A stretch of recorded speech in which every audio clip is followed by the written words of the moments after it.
Well, I recently got a bag of super overripe and rotten Hass Avocados.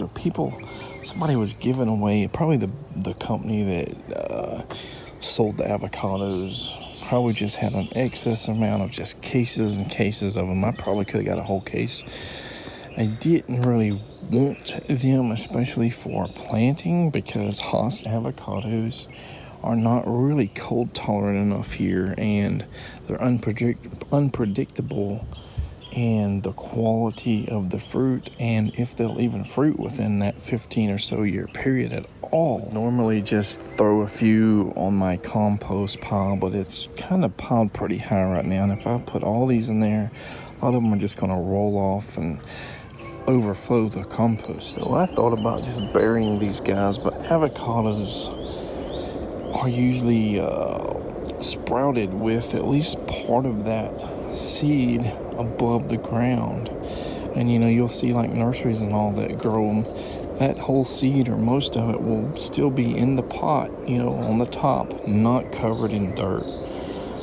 And I wish this was something else, a cold hardy avocado, so I can have something that's more gift worthy, in terms of whatever monetary value or whatever, just to give away, and people can say, oh yeah, I can plant that in my ground in 2 or 3 years in my yard and have something cool. But so the level of coolness goes from here to down there, especially in north central Florida here, where it's just too cold. But despite that, I'm gonna just put maybe make a little indent in some ground and throw some dirt right back over it and just see what happens. And if they come up, we'll just give these guys away to whoever that just wants something that they think is cool. Going over here in this magic soil area, this is where we did a lot of experiments burying cotton and all kinds of food and all, and just amazing how much earthworms and bacteria and probably all kinds of little insects and microbes just obliterated all that stuff in no time. So yeah, there's a little dip or indent in the ground, and let's put the avocados. So I just lined them up there, and a lot of them have already got some maggots and stuff in them. So we're just gonna just slightly cover them with this dirt around the area. And as soon as we get a couple of rains, it's gonna loosen that around, loosen a lot of that dirt up. Give it a few weeks, months, whatever. We'll see what happens here.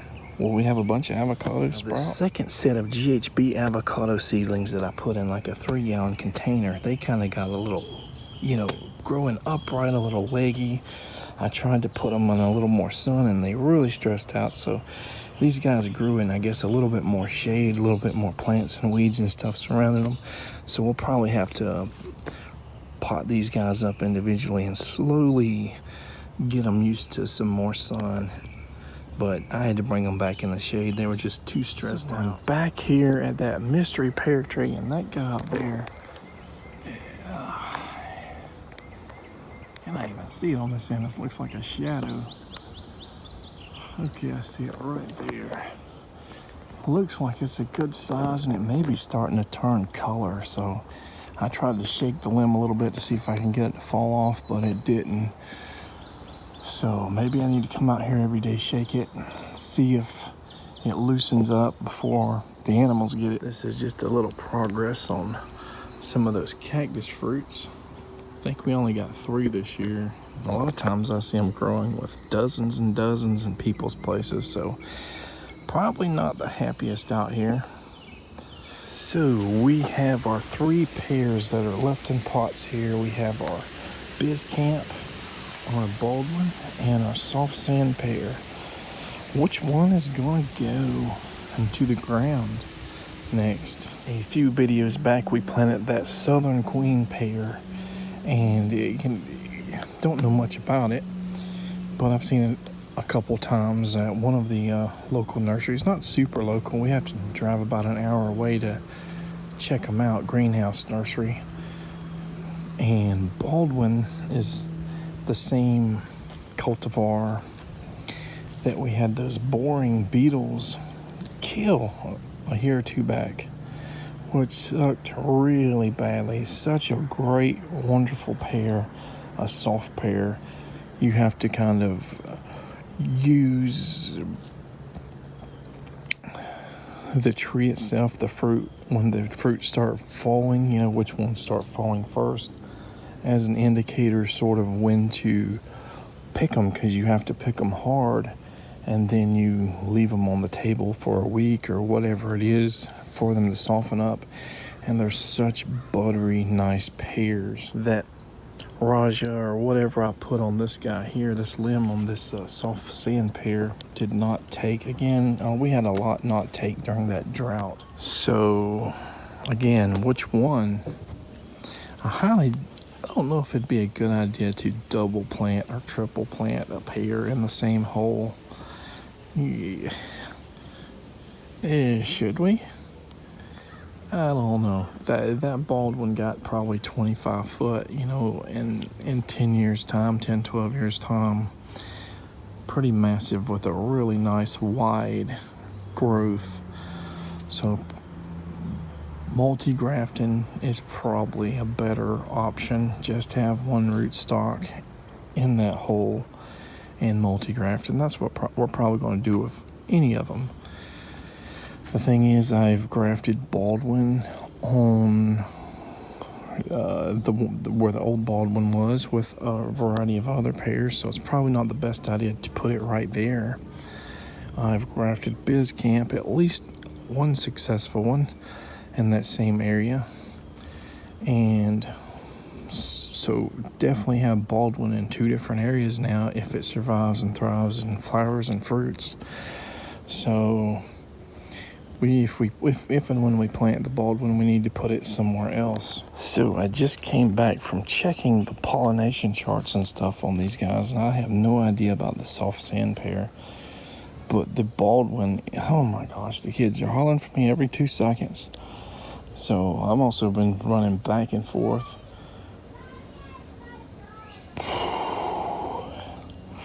Another reason this garden vlog seems to be causing issues, or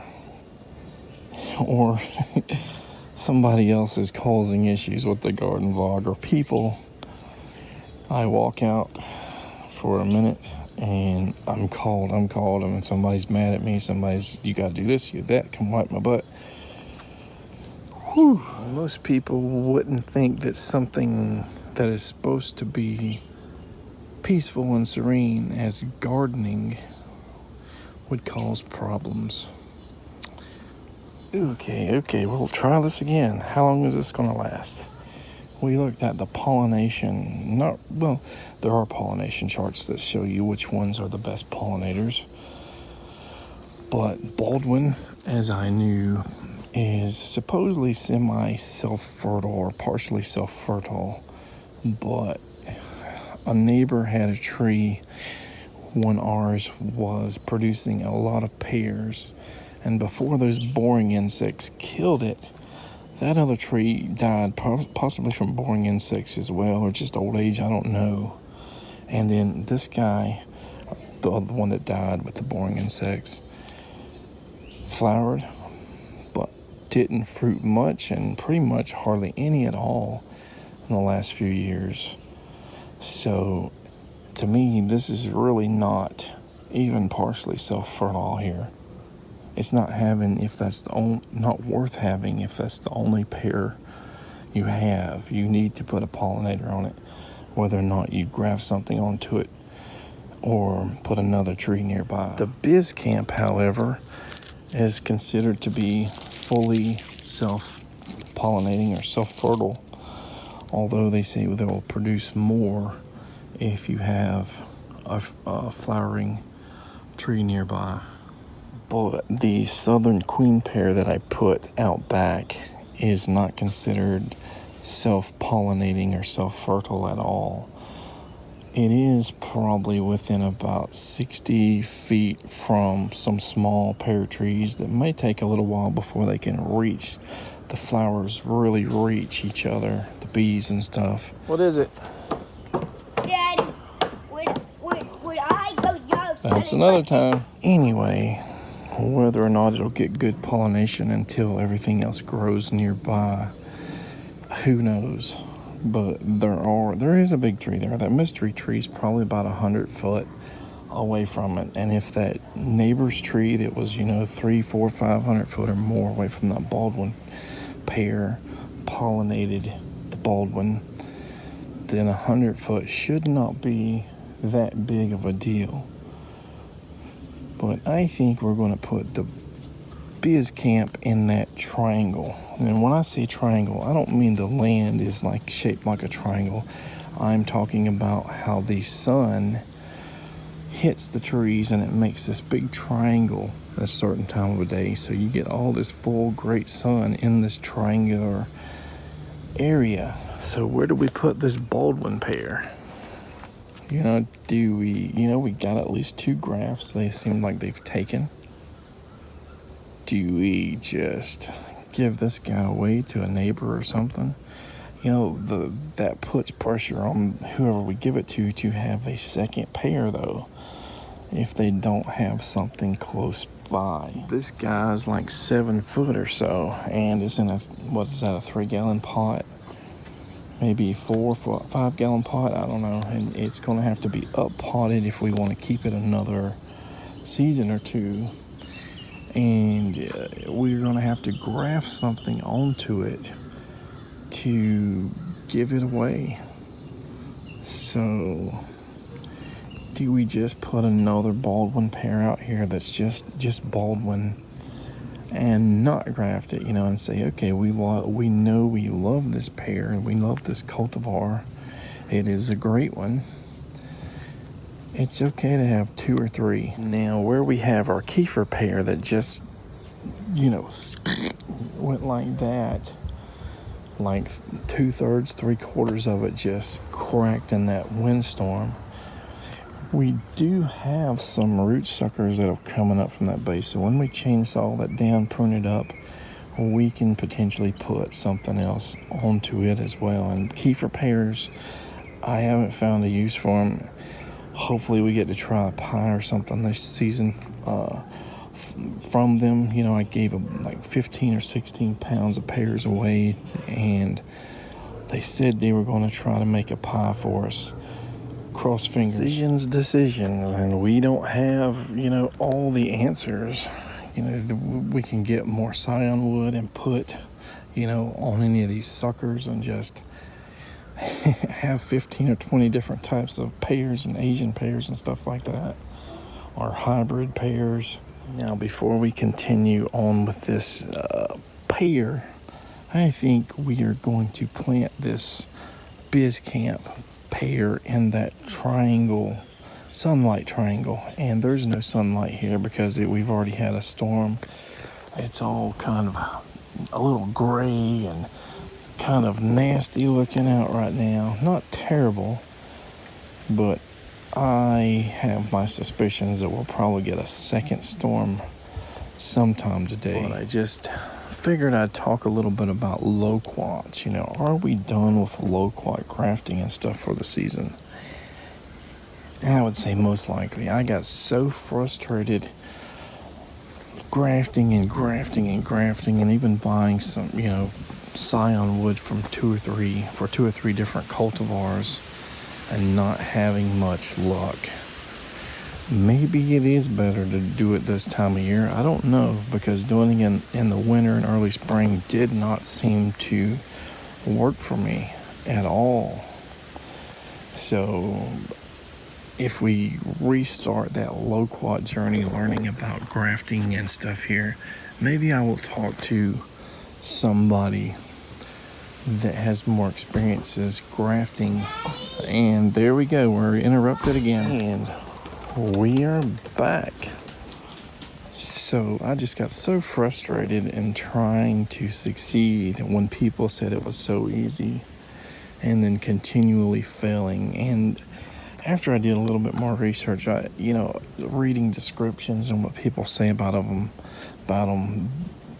the amount and different cultivars I sort of had on my list before has shrunk. So I think I'm going to keep trying some of the few that are still on my want list.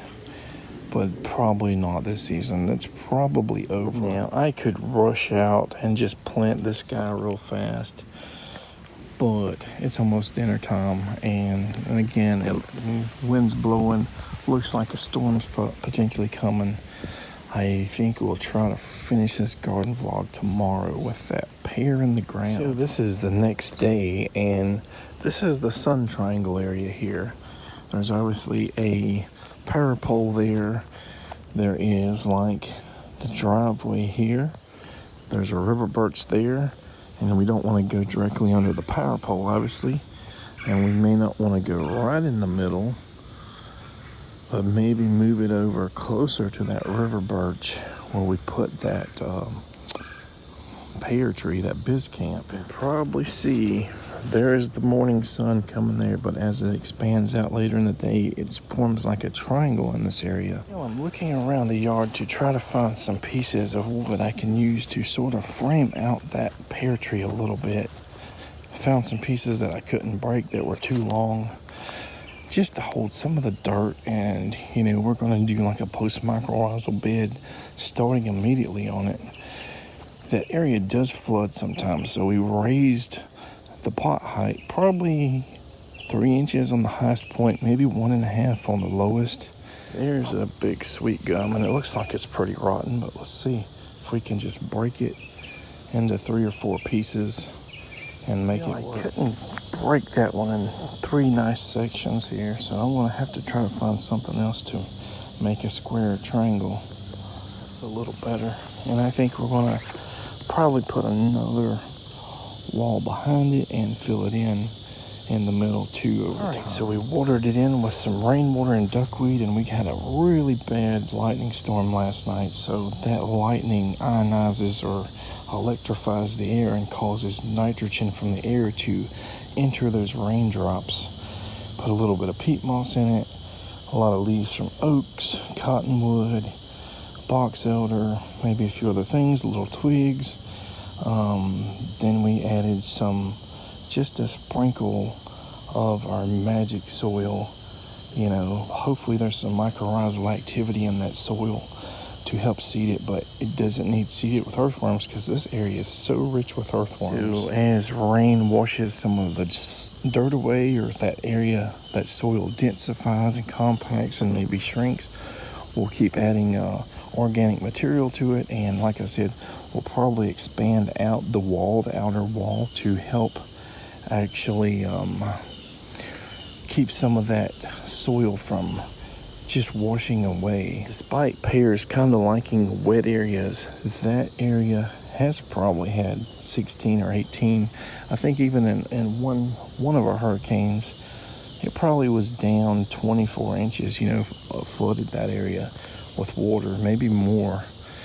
It might have only lasted a week or two, before they were seeded enough, but it was still boggy and wet, had that bottom or top layer of soil, even if it wasn't up here. So that's why we wanted to do it slightly raised and work on getting mycorrhizal activity on it, so that there is some hopefully protection against bacterial root rot with that guy, even though you may not think, oh, well, pear doesn't need that.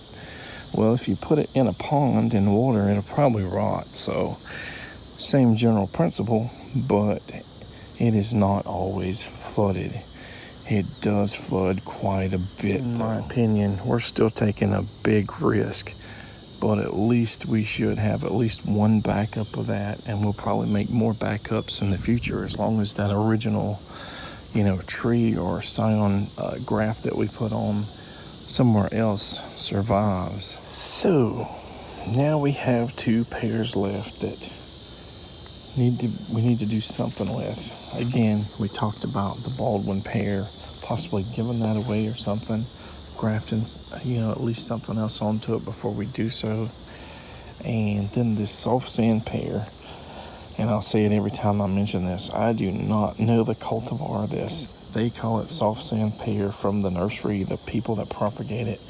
I am pretty sure there would have to be a real cultivar name for this, but it doesn't, they're not selling it as one. They don't know who knows? We are back here where we planted that Southern Queen pear the other day with the little Asian pear graft there.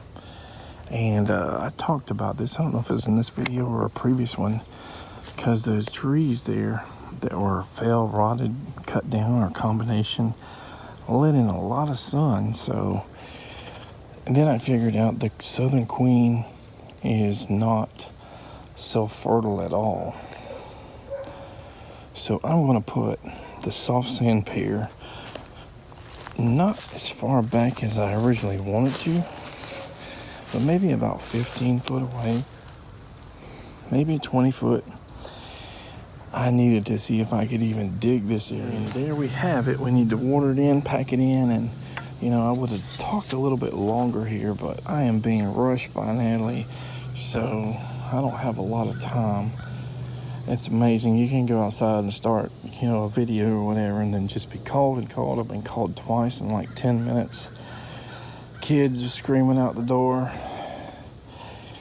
So, you know, again, there is probably some stressors going on.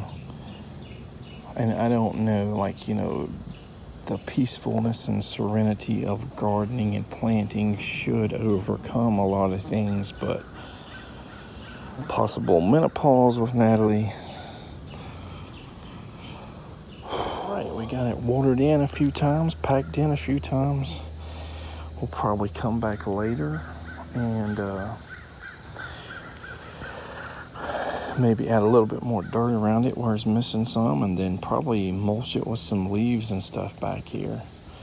But yeah, this is an area that has been so root dense that we sort of did raised beds back here to grow Jerusalem artichokes and stuff at one time, because almost everything I put here just was stunted and eventually died, including, I think I had a hybrid persimmon tree, Rosianka or whatever, that died here.